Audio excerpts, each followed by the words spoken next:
Eh,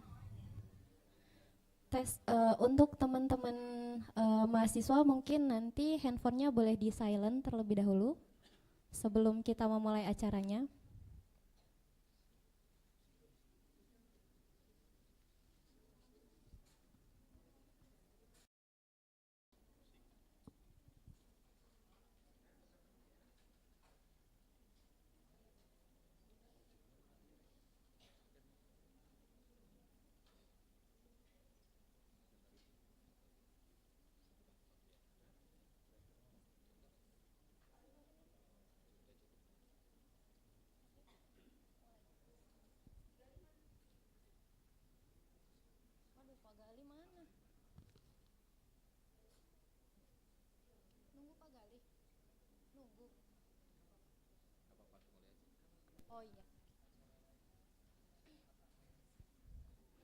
Baik, saya ingatkan kembali kepada teman-teman mahasiswa dan teman-teman ibu bapak dosen untuk mensilentkan HP-nya terlebih dahulu sebelum kita mulai acaranya. Oke.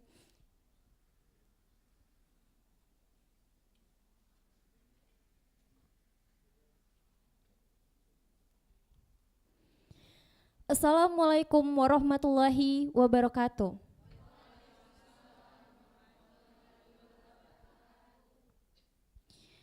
The Honorable Chairman of the Board of Trustees of Yayasan Alma-Ata University, Kiai Haji Muhammad Nur.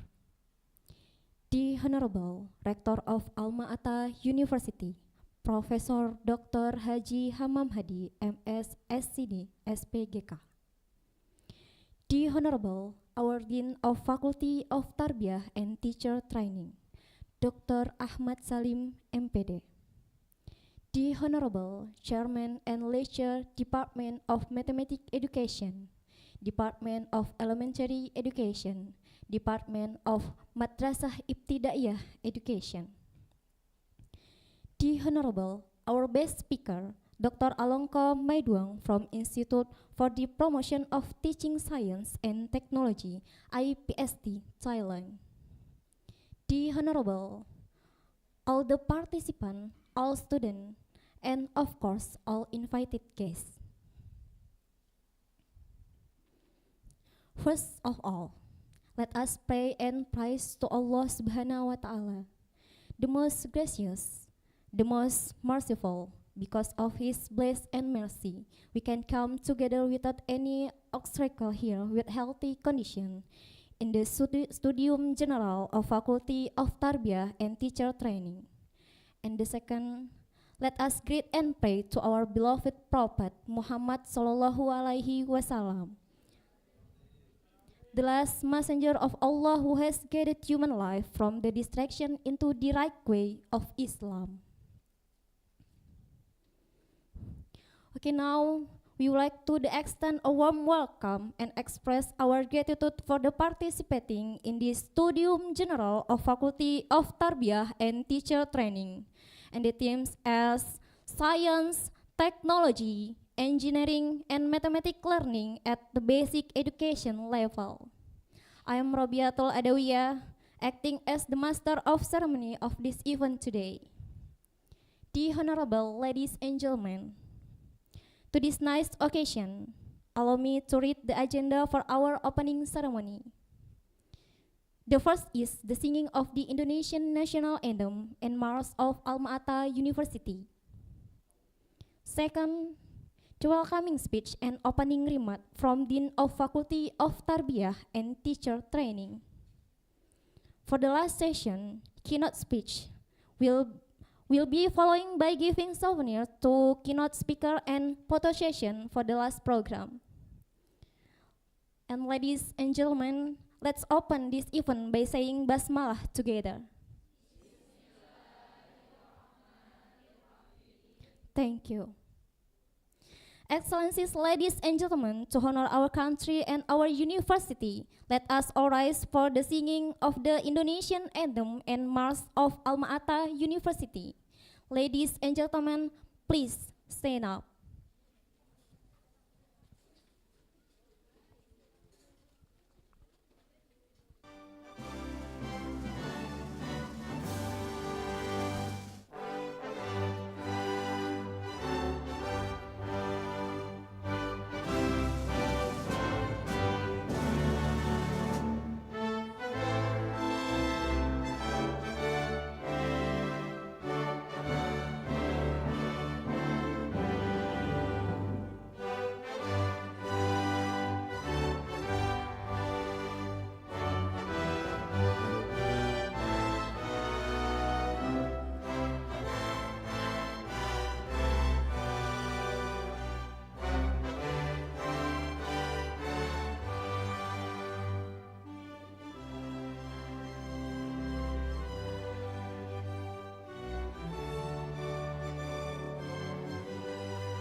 kejayaan negerimu. Tingkatkanlah ilmumu, rendahkanlah hatimu, kan gemilang masa depanmu.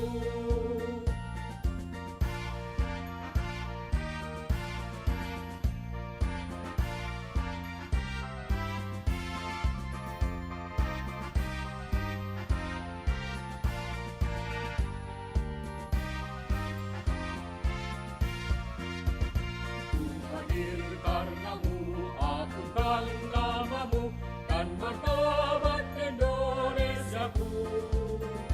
Dengan ilmu berkarya, bermodal iman takwa, alma ata maju jaya. Tanamkan dalam hati visi kesejahteraan, sinarilah dengan iman. Hormati perbedaan budaya dan pikiran sebagai rahmat seluruh alam. Kobarkan semangatmu, sing-singkan dengan maju demi kejayaan negerimu. Tingkatkanlah ilmumu, rendahkanlah hatimu, kan gemilang masa depanmu.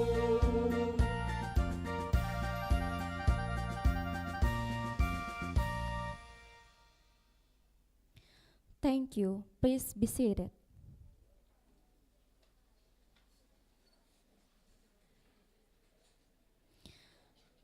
Excellencies, ladies and gentlemen, step on the following agenda our speech. Welcoming speech and opening remark from our Dean of Faculty of Tarbiyah and Teacher Training, Dr. Ahmad Salim, MPD. To Dr. Ahmad Salim, MPD, times is yours, please.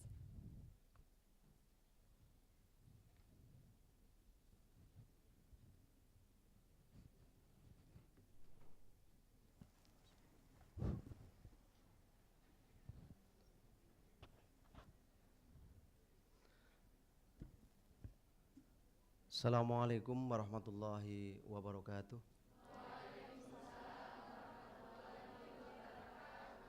Alhamdulillahirrahmanirrahim. Salatu wassalamu ala asrofil anbiya'i wa mursalin, Sayyidina wa Maulana Muhammadin wa ala alihi wa sahbihi ajma'in. Honorable Kiai Haji Muhammad Nur as Chairman of Alma-Ata Foundation, Honorable Profesor Dr. Hamam Hadi MS SCD SPKK as Rector Alma-Ata University Yogyakarta, Honorable to Dr. Alongkot Maiduang from Institute for Promotion of Teaching Science and Technology Thailand. He is a keynote speaker today. Honorable to our participants today, who are lecturer and student from my university. They are very happy today. And first of all, I would like to thank to God who give us His mercy and blessing until we can attend in this meeting in our beloved university. It is Alma-Ata University.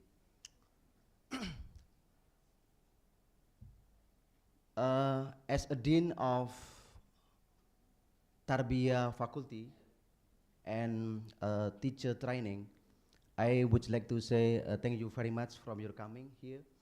And as your coming has become of the model to encourage and to able to motivate, especially to our student, to be study about the mathematics and science learning in order to it's be disseminated in the education at basic level education in the next or in the future. As we know, that's mathematics be patient, very difficult subject, all from many people, including me maybe. But I believe to through this seminar or the Studium General, I think the mathematics mathematics learning can be easy and fun learning, and become maybe it's very fun learn to our student. So our student have good motivation or high motivation to usually develop our and I'm sorry to develop their uh, ability about mathematics and science learning. And then, as we know, that's mathematics is the basic for many science. For example, in math and in science and technology and other. So mathematics is very important to the any people, including to our student, especially to educational mathematics in this faculty. And as dean here, of course, I apologize because maybe in delivering your Dr. Alongkot is not good for you, and I'm so sorry for you because maybe our performing for not you, not for the harm, and I'm so sorry for you. So happily in this meeting or in this meeting is beginning. So we happily this meeting will be will be connect in other meeting, so we can get any beneficial and any advantage from this collaboration. We would like to Alma Ata become not only in national level but in international level. So maybe we can join between our campus, our colleagues, especially our faculty, with your institution maybe, and other institution in Thailand, so we can get beneficial and advantage from this collaboration. Maybe that's all my speech today. Forgive all my mistakes to you, but before I close my meeting, maybe I must be open this meeting by saying Basmalah atau Bismillahirrahmanirrahim. Officially, this event be opened. Bismillahirrahmanirrahim. Thank you very much. Assalamualaikum warahmatullahi wabarakatuh. Thank you very much, Dean, for your very nice introduction, and I'm very flattered by your compliment. But anyway, can I connect it to the connect my slide? Okay. Oh, no.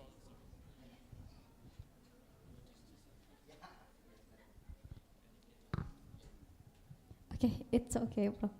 Okay, thank you for Dr. Ahmad Salim, MPD, for his speech.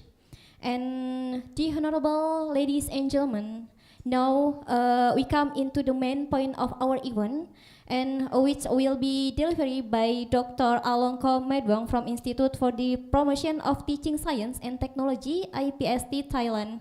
And here, our moderator, Mr. Galih Albara Siddiq, PhD. Let me first introduce our moderator in this event today. So, Mr. Galih Albara Siddiq, PhD, he is chairman of the Department of Elementary Education at Alma Ata University. And he is also won the Royal Golden Jubilee Scholarship from the Royal Thai government to continue his PhD. And then get his doctor in philosophy in science education from the Kasetar University, Thailand in 2022. To Mr. Galih Albara Siddiq, time is yours, please.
Okay, thank you very much for this opportunity, Ms. Robiatul Adawiyah.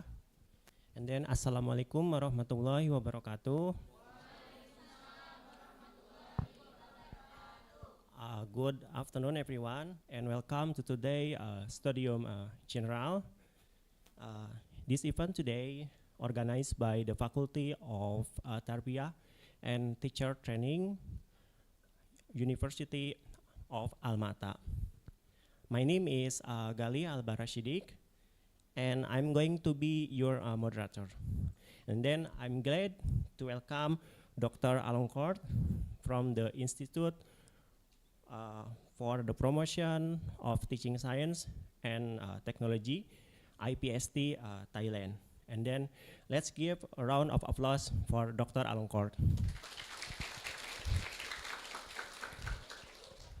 Before that, please allow me to introduce his profile. And Dr. Alongkot Maiduang currently is a senior academic officer at the Institute for the Promotion of Teaching Science and Technology Thailand. He is a mathematics education scholar with engineering and management background who have expertise in Thai and international mathematics education. He has a decade-long experience in the field involving both local and overseas projects, including STEM education. Also, he has a passion for art, culture, and cinema, with another role as award-winning film critic under the pen name Kalaprok Project. And he gained his doctoral of philosophy in educational research in the field of mathematics from King College London, United Kingdom. And he also won fellowship grant for postdoctoral fellowship in l'Institut Franchise the Educational Lion France. Okay, our topic today is STEM learning at the basic level, as we know that STEM learning is very famous, not only in Thailand or overseas, also in Indonesia. And it is important to encourage our students learn about STEM education, as we know that many countries have been already adapt STEM education as part of their school curriculum. So, in this wonderful session, we will be hearing from Dr. Alongkot about his experience to promote STEM learning at the basic level. And he will present and give an overview about STEM learning for us. And after that, we will have Q&A, question and answer, for discussion. And then, okay, Dr. Alongkot, time is yours. Thank you. Thank you very much, Dr. Kali, for your introduction. Very kind introduction. Yes, let's put that. And good afternoon again, everyone. I'm very happy to be here at the university. It's my first time in Yogyakarta, and it's very nice to see your beautiful building, beautiful places, beautiful people here as well. So I'm very glad that I have an opportunity to be here. All right, so actually I was told I had roughly 1 hour, right? Yeah. Yes, so I'm going to do the talk for about 45 minutes, and I leave the rest of 15 minutes, the last 15 minutes for your question if you may have. Okay, so I've changed the topic a bit by adding the word Thailand here. So it's going to be STEM learning at the basic education level in Thailand, because my experience with STEM education is mostly from Thailand. I can't claim that I know everything about STEM education all over the world. So I'm going to tell you a case study from Thailand. What have you done in the past 10 years in order to be successful in STEM education? Is that all right? Okay, so let's start. So yes, thank you so much for your wonderful introduction, and I would like to highlight my degrees in the past, as I'm one of the, I think, few people who graduate from engineer and become math educator.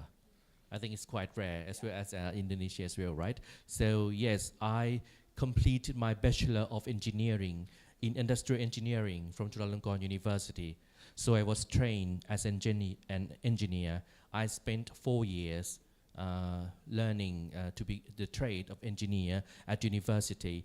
I worked as an engineer for 1 year and a half, and after that I saw a publicity from IPST, my workplace, offering scholarship to anyone graduate from math, science or engineer to pursue their study overseas.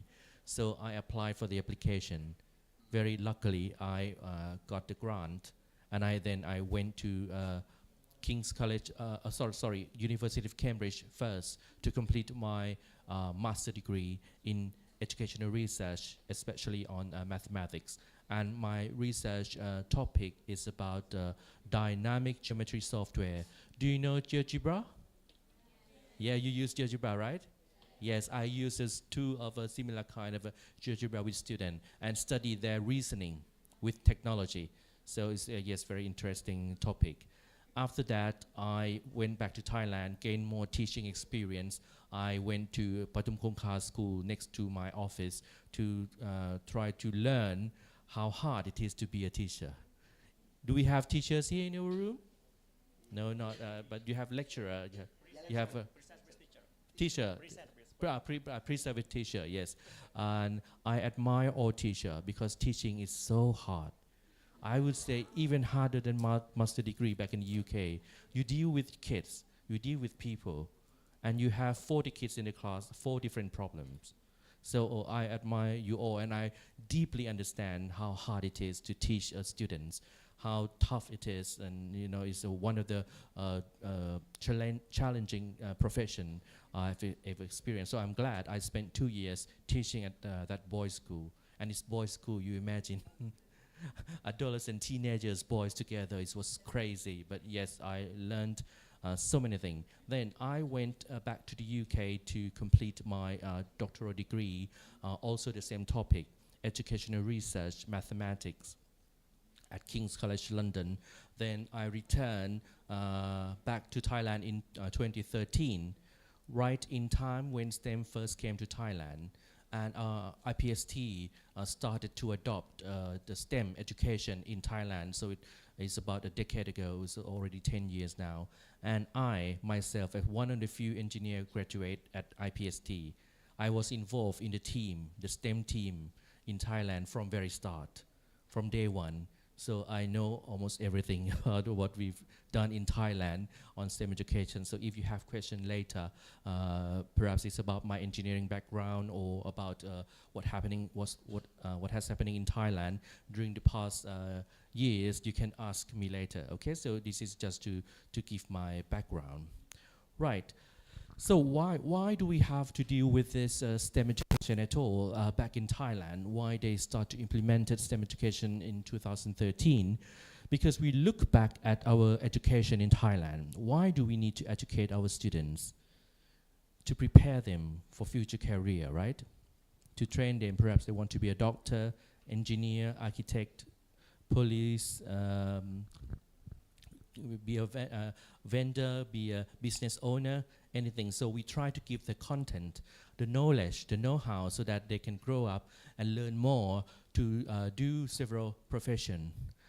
But what happened in Thailand, especially even during the last 5 years, we have so many new professions we never knew of 5 years ago or even 10 years ago. So let's take a look at what new occupations emerging during the past years. We had application developer. Everybody use mobile phone today, yes, right? How do you order your food? Application? How do you call a taxi? Application. So we need application developer. It's very high in demand these days. Many companies need application developer. But look back at our curriculum, our textbook. Did we prepare them to be an application developer? No, because 5 years ago we had no idea. What is this profession, right? So this is very new, application developer, very high demand these days. How about social media administration? If you asked me 5 years ago, I had no clue. What is that? Why do we need a social media administration? But nowadays, every company, every institute, every university in Thailand have Facebook account. Do you use Facebook? And you need a person full-time from 8 to 4 in the afternoon, working only on social media, because you have lots of clients asking questions, and this is a kind of the most efficient way to communicate with your client. So you need an expert dealing with your client through social media. So it's very common, it's very important now. I suppose you have this kind of administration working on your social media account as well. So this is also new. Next, before we had writer, right? We have novelists, we have writers, we have author. We don't call them author anymore. It's the same thing actually. Those profession who writes for a living. These days we call them content creator. Any of you also take a sign job as a or content? Basically, the function is the same, but they use new term, content creator, because we move from paper to online media. And in online media, we call everything content. So content creator is also very, very new, okay? What else? YouTuber. Any YouTuber here? See? All the students, yes. You're all YouTubers, so you know. And you know they are very rich. They earn a lot of money. Incredible. We never realized that you just have your account, your YouTube channel, and you gain view, you gain likes, and you get money from commercials. You know that, right? All the youngs know how to do. And what skill do they need? They need the video production skill. They have to work like a film director, right? You have to edit your video, right? You have to put the interesting music. You have to write a good script. You have to make they know that. I don't need to explain further. Did we teach you these skills? No, you learned by yourself, right? Because we didn't realize that, okay, they're needed later. Yes, also these words, it was very, very strange to call somebody influencer. See, what is that? Influencer 5 years ago. Why do we call someone influencer? But now it's very common. Yes, influencer is a public figure, very famous in the social media, who can sell products for your company. So instead of buying ads, commercial, you hire influencer to sell your products. So these are all news. I believe that a new generation, we know about blockchain, cryptocurrency.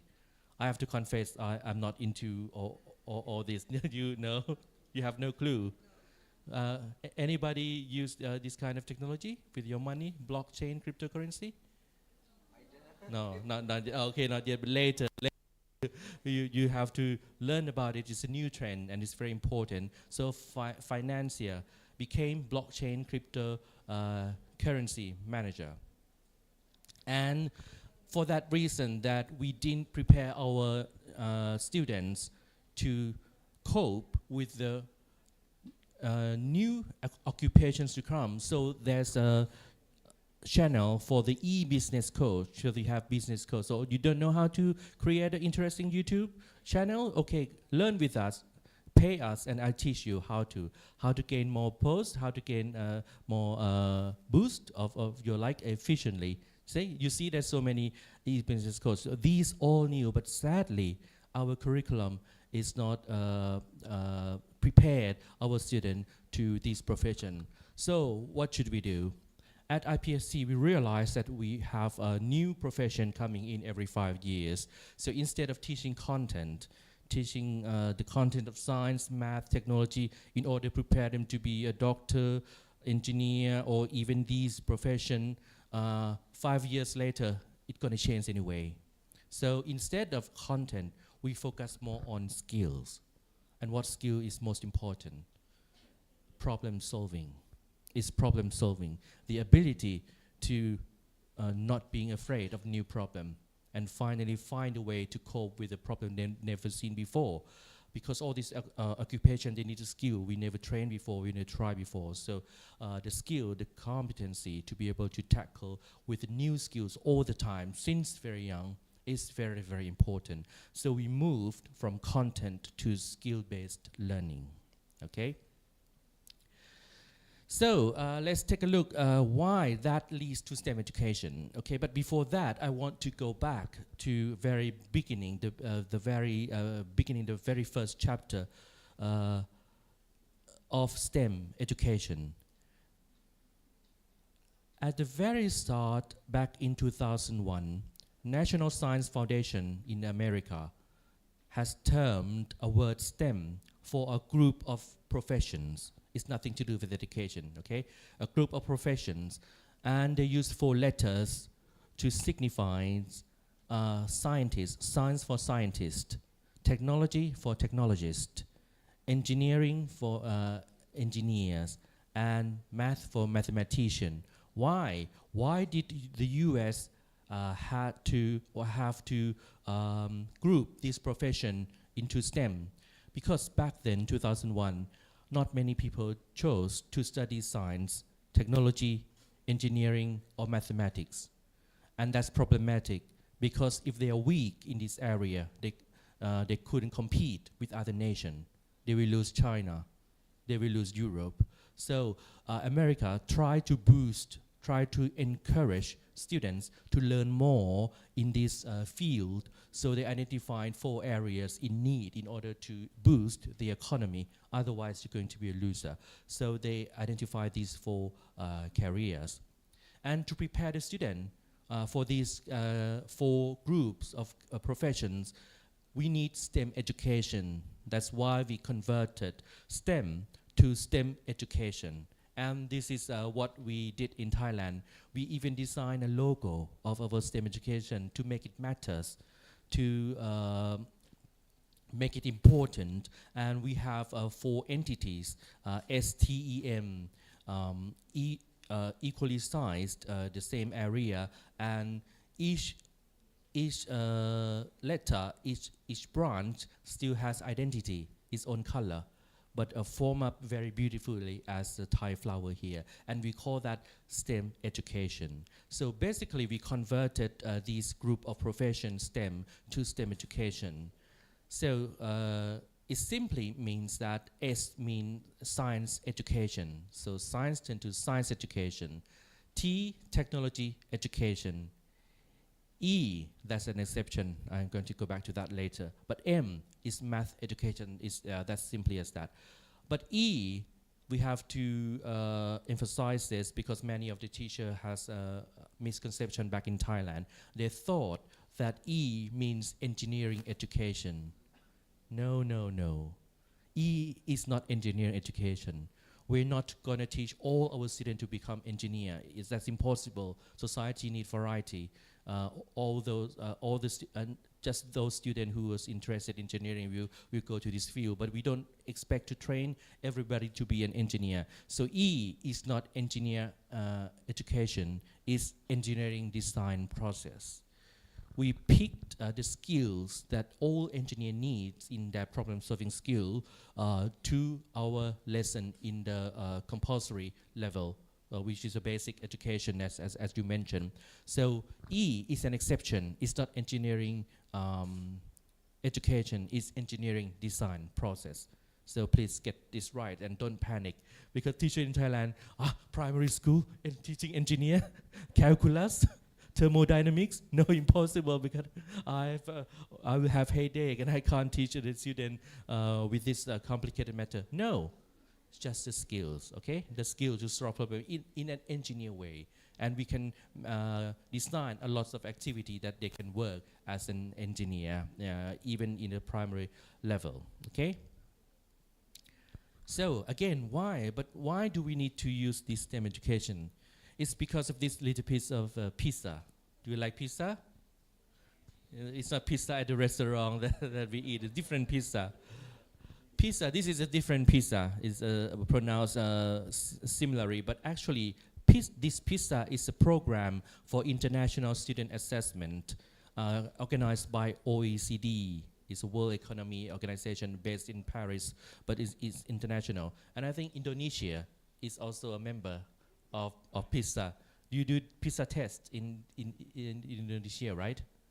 Yes. So we also the member. Thailand also the member. And why is it important? because PISA is an international test that measures 15 years old students. They focus on the 15 years old student, not more nor less, because they think that 15 years old is mature enough to measure the ability to be a future workforce of each country. So they pick only 15-year-old students that year randomly across the country to do the test. So what do they test? They test 3 subjects: reading, mathematics, and science. And also the skills need for these 3 subjects in order to meet real-life challenges. The focus is real-life challenges every 3 years. So the very last test was last year, and we're waiting for the result, which is coming this December 2023. So we hope that our PISA score is increased thanks to, yes, let's pray, better than back in 2018. The score was so low, I'm going to show you later. But this is a very important indicator. Why? So let's say, okay, they have a definition of math literacy. You can take a look at the website and see all the definition. I won't spend time on this. This is 2018 result. The yellow one is science, the blue one is math, and red one is reading. See, we were quite successful in 2012, then a drastic drop, and then not very good result. And what disappointed at most is that for PISA score, we don't have a maximum point or minimum point. No, we don't count that way. They used 500 as a bar line. 500 is a standard, is average, which means Thailand well below standard. Because this is a standard and there's so many countries gaining more than 500. So do you want to see the ranking? Once OECD get the ranking, let's face reality together. Let's face reality together, you know that. Okay, this is not to embarrass you, but this is reality, and this is the reason why we chose them, okay? So I have to address this. So let's look at the ranking. This is the ranking back in 2018. It's too small, I'm going to read for you. Sorry. Okay, the top, let's see the top country. So they rank by country, by mark. The top one, China. No wonder, oh, they get 555, 590, 591, very, very high. This is the top country. The second best, Singapore, our neighbor. Singapore did very, very well. So where is Thailand and Indonesia?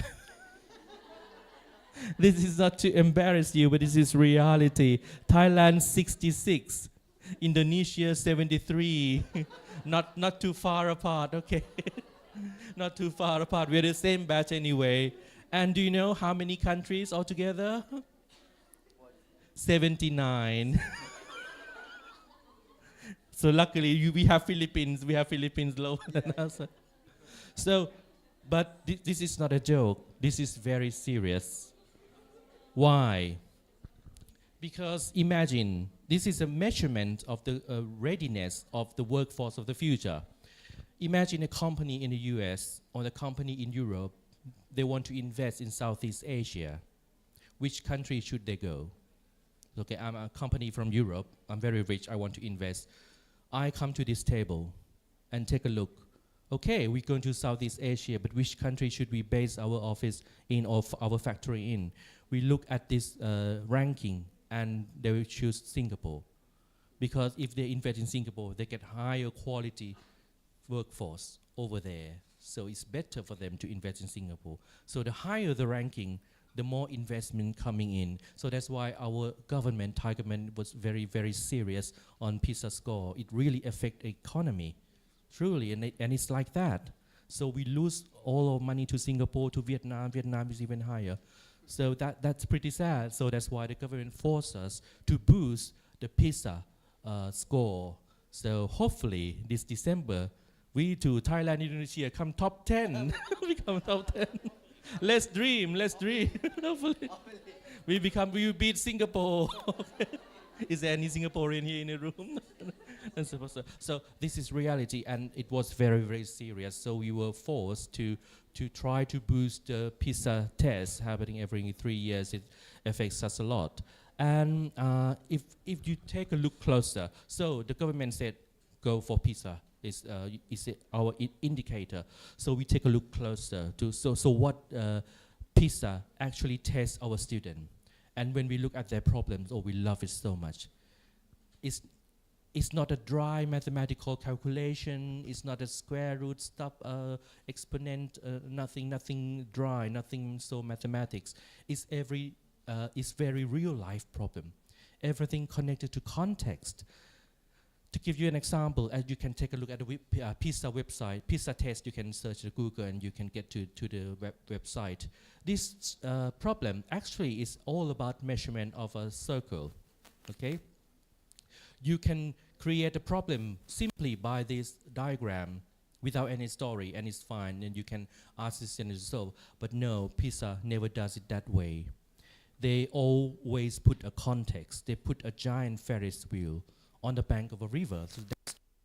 So it's connected to real life. It means that you learn mathematics, the problem to be able to solve problem, a mathematics problem is always connected to real life, everyday life. So simply this question is asked, how high is point M from the ground? So actually you just need to know what is the radius of this circle added by 10 meters here. But they put it into a story, so it makes mathematics meaningful.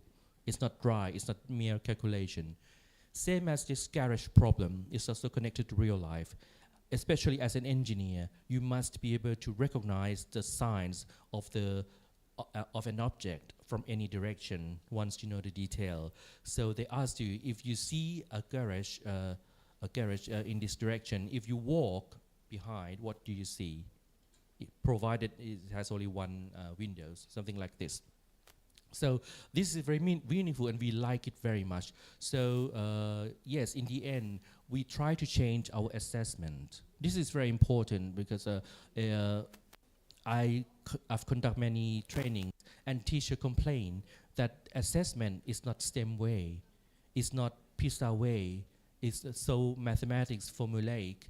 So the government endorsed us to change the style of the assessment, national assessment, to include more problem solving, more story, so that student needs to gain this experience in order to tackle the assessment, okay?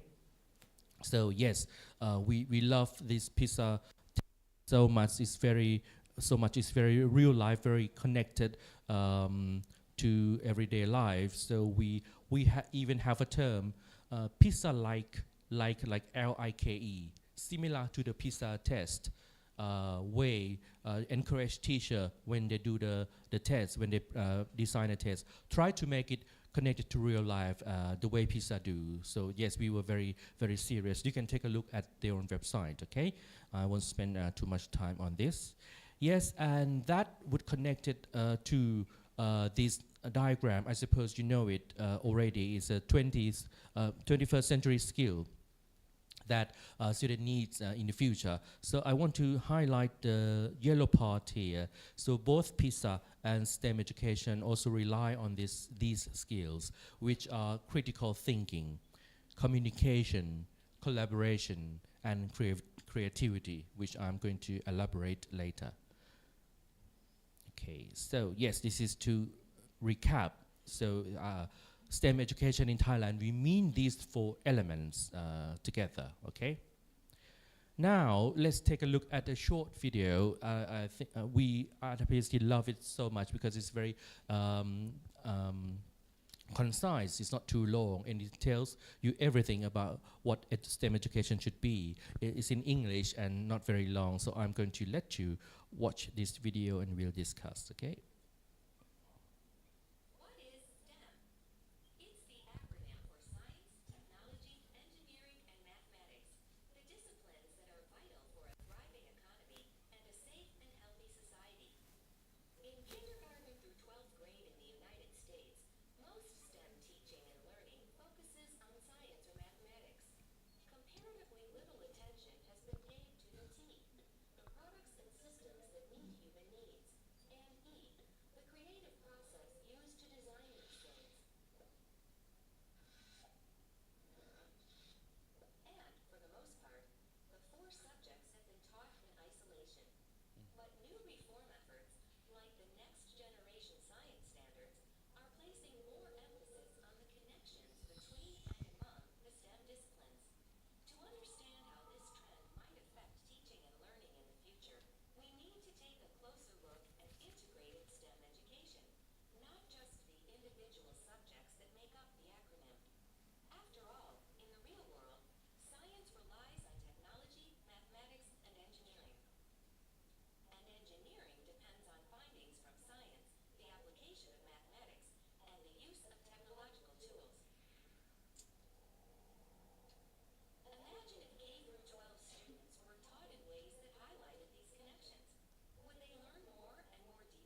more information about integrated STEM education, check out the STEM Integration in K-12 Education Report.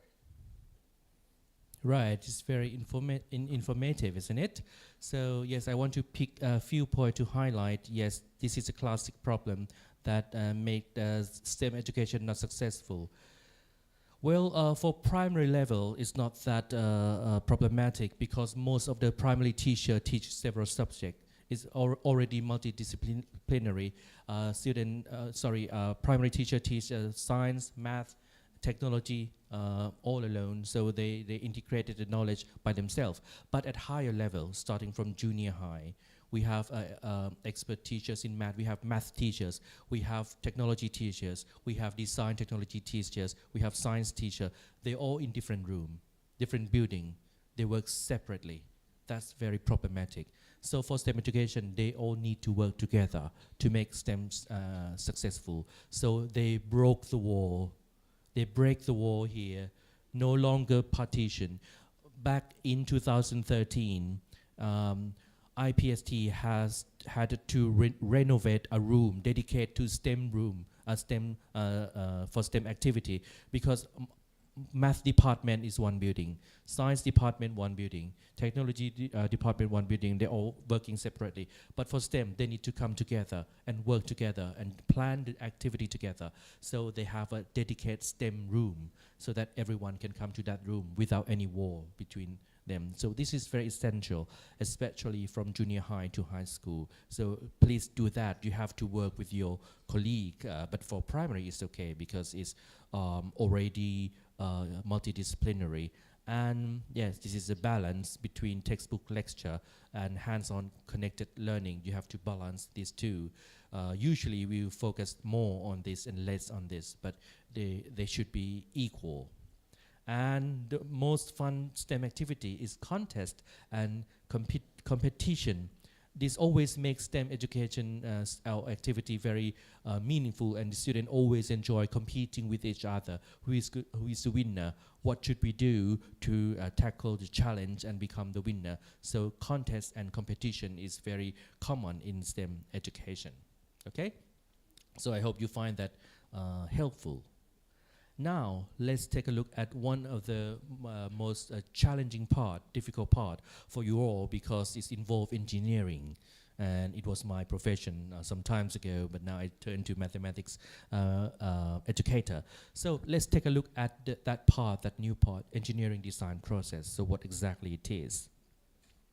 Actually, if you ask me, engineering design process, to put it simply, I would say it's just real-life problem solving. If you ask me what does engineer mean, I would say engineer is a problem solver using math, science, and technology knowledge to solve problem. So actually the key function of engineer is problem solving. So you can call them problem solver. So it's all to do with the stages of problem solving. So the first step, these are in Thai, I'm sorry I didn't translate for you that I put the English one here. The first step is problem identification. Engineer usually receive the problem from their employer or their boss, asking them to solve certain problem. For example, I need to move this liquid up there to the tank with least resource as possible. So the simplest way to put this liquid up there, you have to find a way for me. So the problem is usually like that. And the engineer needs to make sense, needs to understand the problem exactly, what they're supposed to do in order to solve the problem. So it's very essential to know the problem you're solving.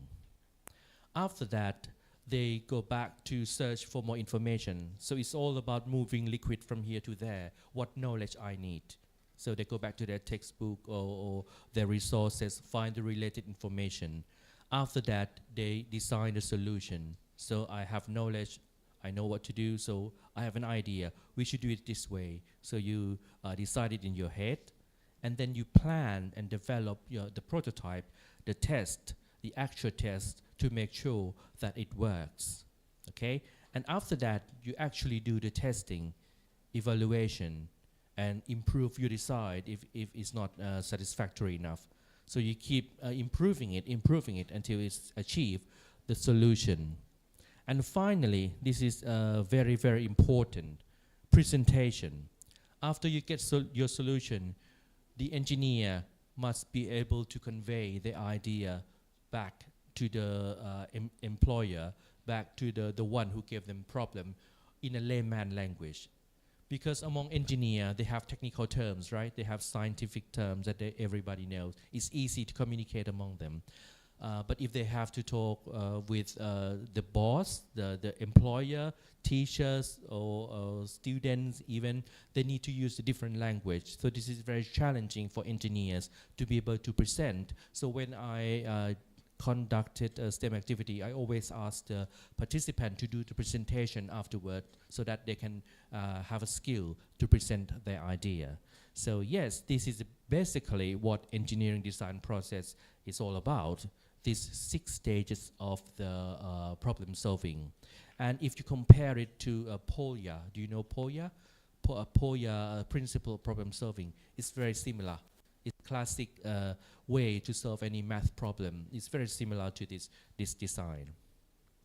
But when we presented to a real engineer at IPST, they told us that no, we as an engineer, we never work this way. The problem in real life is so complicated.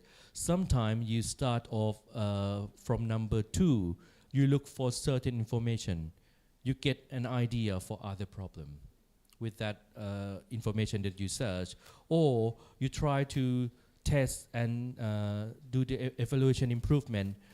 It didn't work with your problem, but that solution worked for other problems. So it can come from any part of these circles, and it can go backward as well. It can come from 3 to 2.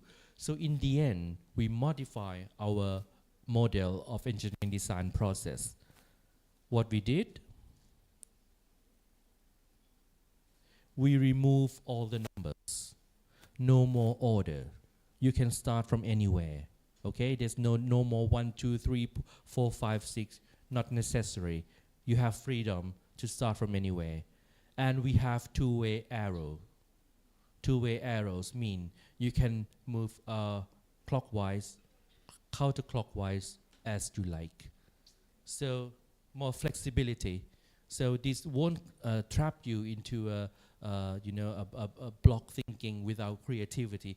Give you more freedom to find a way to solve problems. So our final model of engineering design process give more freedom for the engineer. You don't have to rigidly follow these, because the true engineer will say, the real engineer said, no, you won't achieve your solution with blindly following these 6 steps. You need to be more creative, okay? Right, so I don't have much time, so I'm going to go through quickly. So yes, after that, we try to make a connection between subjects. As I told you, we work together. Math and science is quite obvious. In science, you use unit measurement. You keep converting centimeter to inch, inch to centimeter, meters, kilometer, whatever. You use statistics to calculate in experiment, right? And scientific formula is simply mathematical equation. So this is very easy to point out the connection. This might be too advanced, so okay, let's move on to this connection between math and technology. Math and technology. In technology, what we try to do in trying to improve technology, we try to increase efficiency. So what does efficiency mean? Actually, it's a fraction. Efficiency is a fraction between the number of output divided by the number of input. As simple as that. And it's a number, a quantified number, so you can measure it. So, in order to increase efficiency, what can we do? What can we do with that? If we have the same input, what should we do to increase efficiency? Same input.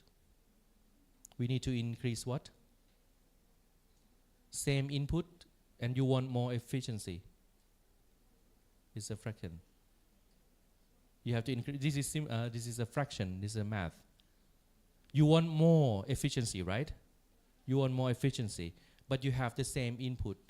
You have two process, process 1, process 2, same input. You want process 2 to gain more efficiency. You have to increase the output, right? Yeah, you need to increase output because you use the same resources. Group 2 gain more output. That means that you're more efficient. You produce more things with the same material, same amount of resources. So that's the one way to increase efficiency, right? How about you get the same output? The output is the same. How can you increase efficiency? You want more efficiency. Decrease the input. You get the same product, exactly the same. But group 2 use less material, less resource. That means group 2 gains more efficiency. Okay, you got it? What is the very best way then? The very best way to gain efficiency is to increase output while decrease input. But that it sounds incredible, but it's possible. And that's what engineers try to do. We try to increase output while decrease input. Let me show you one example, very clear example. Do you know this?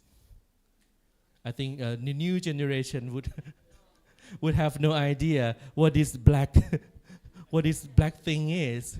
Please, the senior, explain to them. I know you know it. I know you know it. This is a good example of efficiency, okay? This is what we call a diskette. Okay, new generation, this is about 20 years ago, okay? We use this a diskette and we have a laptop computer and we have a hole to push in. It's so large. How about the capacity? Very little. 1.44 megabyte, I think. Yes, very little, but you use a lot of resources, see? You use a lot of space, very big resources. You gain little capacity. How about these days? Very small. You use less material, but you gain terabyte, gigabyte now, right? So this is a good example of engineering invention that try to increase efficiency. You try to increase output while lower the input. So this is a kind of a triumph of engineering. Okay, if we can do it, we are successful. So yeah, that's why we try to make our technology better and better. So this is the example, okay? I think I don't have much time to go through, but yes, to connect math to engineering design is basically problem solving, make it real world, and that's another term. Effectiveness is different from efficiency. Effectiveness means whether it works or not. It works, it's success or fail. If it's success, so your solution is effective, okay? Right, so yes, there's a range of connection between math and other subjects, so it's possible to conduct a STEM activity. And let me show you just one very simple example of STEM activity we use in schools in Thailand. This is STEM activity based on mathematics alone. It's also possible to use STEM activity based on mathematics alone. And one STEM activity is very simple actually. You have a title, you have a catchy title. Book stand for grandma. So there's some story. Book stand for grandma. And we have a part called challenge. What you're supposed to do, challenge is what you're supposed to do. The problem is grandma cannot read books on her table. No, she's too old. She cannot, she's over. Backache, bad eyesight, no longer, no, not anymore. So you need to help your grandma tilt the book up like this so she can read comfortably, without like this. So what materials do I give you? Cardboard paper, scissors, cutter, and that's enough to design book stand for grandma. And you can give them, if the student don't have an idea, you can give them some example of design. It's very simple actually. You cut the cardboard into shapes and you make a kind of a cut here, and then you can connect it together into a strong structure. It's very simple but very engineer. I would say it's very engineer. So they learn about the symmetry, congruent. The two sides need to be equal. And once they design, if they put these together, it might work for some pages, but if they turn later, this will be problematic. See. So they have to solve the problem further. So with this very simple activity, it leads to so many science and math knowledge needed for the activity. And this is another one, designing the wind vane to detect the direction of the wind. When you go crops, agriculture, you need to know where the wind blows. So you need to make an arrow shape with two sides, head and tail, different area. So when you put the fan on, you know where the wind blows. So this is a very simple activity that students enjoy, and they can be creative and put some art in this activity. So yes, this is one of the few examples that I can show you. We have not much time, so sorry about that. I can't give you more example. So I leave the rest of the time for your question, if you have for STEM education. Yes. Yes, please raise your hand if you have any question or anything you want to ask, yes, or to share. Please, you're welcome to. Yeah, thank you so much for your presentation, Dr. Alongkot. Now is a Q&A session. I want to invite 4 questions from the audience.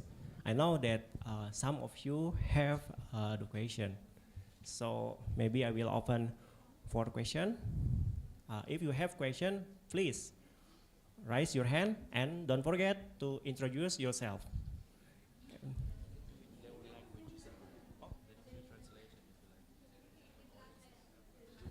Yeah.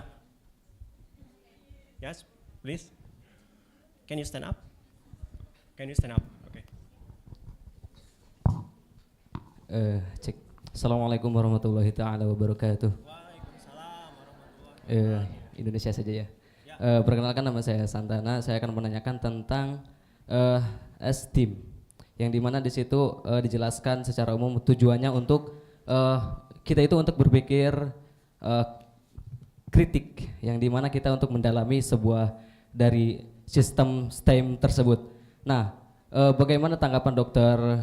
Alongkot sebagai terhadap mahasiswa yang kritik terhadap pendidikan ataupun terhadap materi? Nah, bagaimana tanggapan dokter terhadap mahasiswa yang kritik tapi dilarang untuk kritik? Gitu. Terima kasih. Assalamualaikum warahmatullahi taala wabarakatuh. It's like this. Most of STEM education, most of STEM learning is related to critical thinking. Critical thinking, yeah. We mentioned that in 21st century skill, yeah, critical thinking is part of the skill. So, he asked about STEM education is related to critical thinking. But in the reality, why the teacher?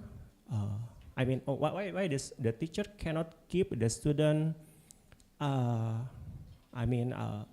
Don't allowing a student about to be critically, yeah, in the reality.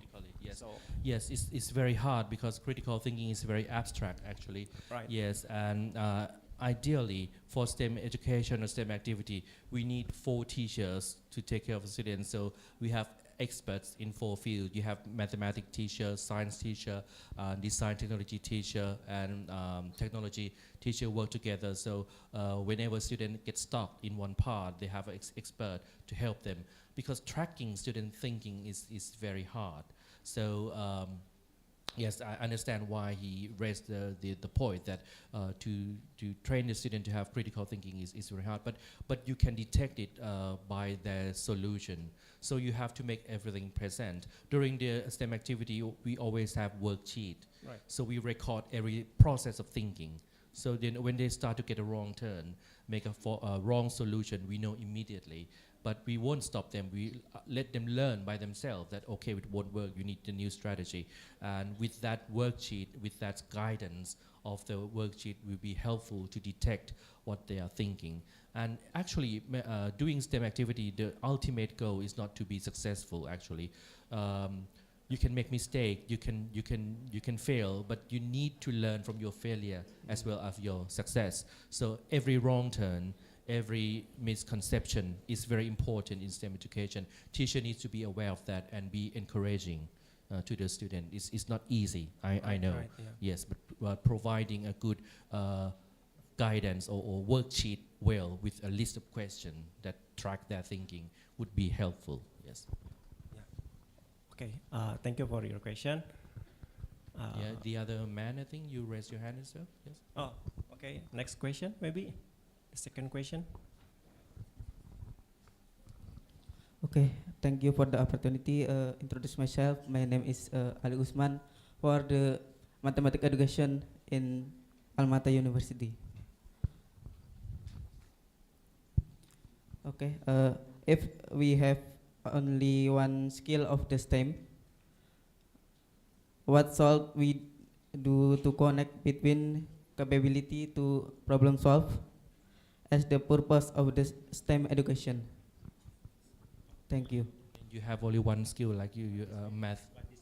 One discipline. Is it possible to make? Yeah, yes, it's possible, but it's not our ultimate goal again. So our ideal STEM activity will be an activity that involves 4 parts of the STEM, which is very, very difficult to design. So in reality, at least 2 subjects integrated together is quite enough for STEM education, because we try to line up the curriculum, try to connect the content of each 4 subjects into a beautiful story. We hardly get a nice activity that can go through all 4, but 2 is already satisfactory. So if you have a friend, like you have a math teacher and science teacher together and work out of activity for the student to use his 2 knowledge, that would be perfect. But again, we try to put the STEM into textbook of each subject as well. So it's also possible to use the STEM activity in a textbook on your subject, for example, math textbooks, as long as there's a real life problem solving. So the key element that we connect all the subject of STEM is the real life problem solving. For example, grandma problem the grandma challenge that I told you is all about mathematics, but it's very problem solving. You can move on to material study or weight or anything in science, but we stop to be limited to mathematics. So it's also possible, but it's not enough. You have to also do the multiple discipline STEM activity as well in order for students to appreciate the importance of working together of the 4 subjects. So many dimensions together would be perfect. Yeah, thank you. Maybe the next question, from the lecturer. Yeah, maybe she is a lecturer, Okay. Okay, thank you. I would like to introduce myself. My name is Mufida from Department of Madrasah Ibtidaiyah Education. I would like to ask about, in your opinion, is it possible if we integrate the STEM education with another subject like social science and religious and then culture, like in our local wisdom, local culture, something like that. And then if it is we can integrate, how we can integrate it? Yes. Thank you. Right. Thank you very much for your question. That's a very interesting question. And yes, the answer is absolutely you can do it. You can integrate STEM into other subjects. For example, in Thailand, we expand our STEM to include art. So instead of making a book stand for grandma with cardboard paper, no colors, nothing at all, some of the students might want to decorate the book stand for your grandma, make it more beautiful, make it more creative. So it's possible to integrate art. And later we put R as well into STEM and make it into a full stream. So reading is also important. Readings mean language, communication in general, which is also included in PISA test as you saw. So we can move further to include other subjects. For example, history. There's a project of school in the northern part of Thailand. They took the student out to the historical site and asked them to use the mathematics to measure the height of a pagoda. So it's possible, it's very size of the pagoda, and try to track the strategy that the ancient engineer used to make the stones on top of each other and make a beautiful structure. Try to calculate, try to draw the diagram of the historical site, and you can combine the history with science, math very meaningfully. Yes, so it's very nice activity using protector to make a clinometer to measure the height of each pagoda and see the relation. Yes, it's possible. Yes, there's so many ways. That would be creative. Yes. Do we have more time? Okay, thank you for the question. Maybe the last question, if we still have question, please. Oh, okay, the last question, maybe, yeah, please.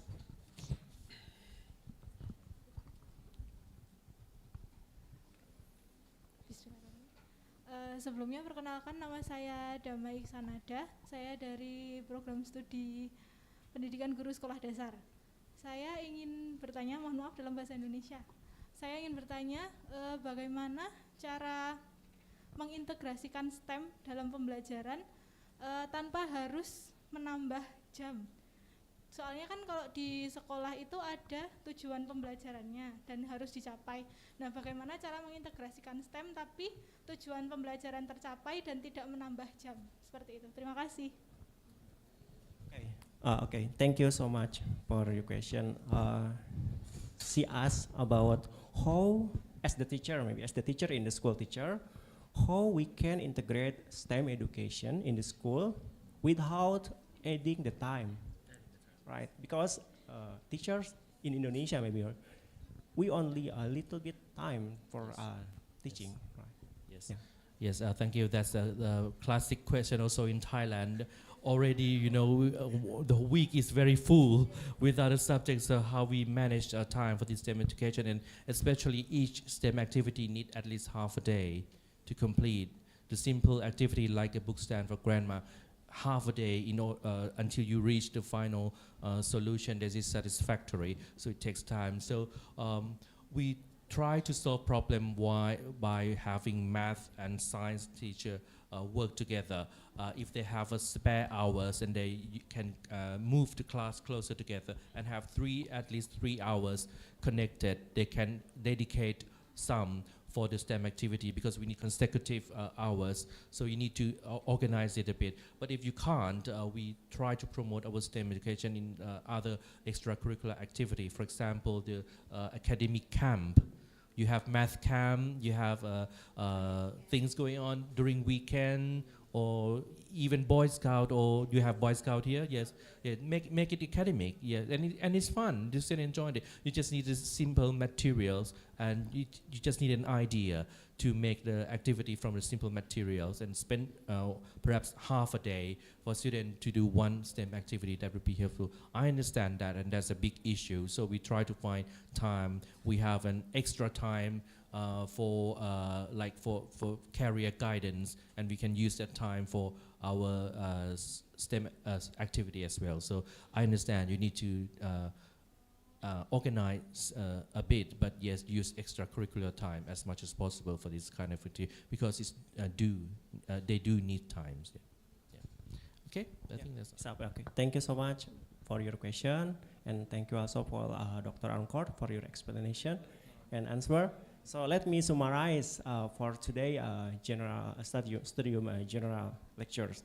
So STEM learning is possible to implement for all subjects, not only on mathematics education or science education, but also in the multidisciplinary approach, like primary education. And then STEM can create new profession, right? Like application developer, like content creator, and also YouTuber or influencer. And also for integrating STEM in the school, yes, of course, we need extra time, not only in the classroom, but also we need to go out from the classroom and maybe in the extracurricular activity. And STEM can be implemented at least 2 disciplines, yeah, like science and mathematics, or science and engineering, or mathematics and engineering. If I don't wrong, and I think by B definition in 2013, yeah, mentioned that STEM can be integrated at least 2 or 3 disciplines, right? Yeah, that is all the summarize. Okay, please give the applause for Dr. Alongkot. Okay, thank you. I will give back to Miss Robiato Adawia.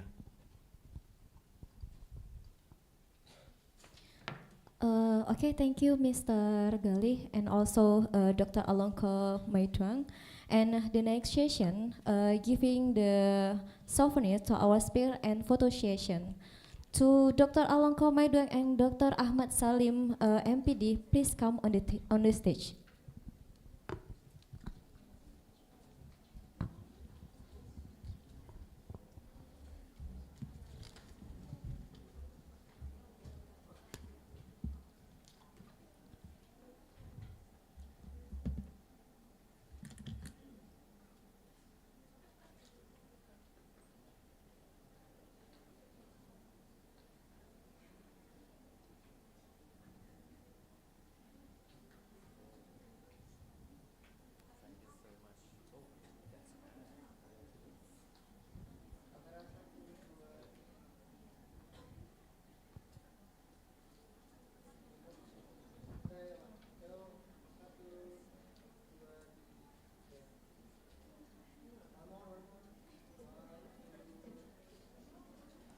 Okay, maybe, and also our lecture, we have, yeah, yes, take a picture together.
Okay, thank you for our speaker. And then, the honorable ladies and gentlemen, finally we get to the last session in this event. And as a master ceremony, I would like to thanks very much to Dr. Alongkot Maiduang as our speaker, and also I would like to thank you very much for our member of Faculty of Tarbiyah and Teacher Training, the committee, and also our audience. So hope what he had conducted will be useful for us. And then finally, I have the last word. Let's close this event by saying Hamdalah together.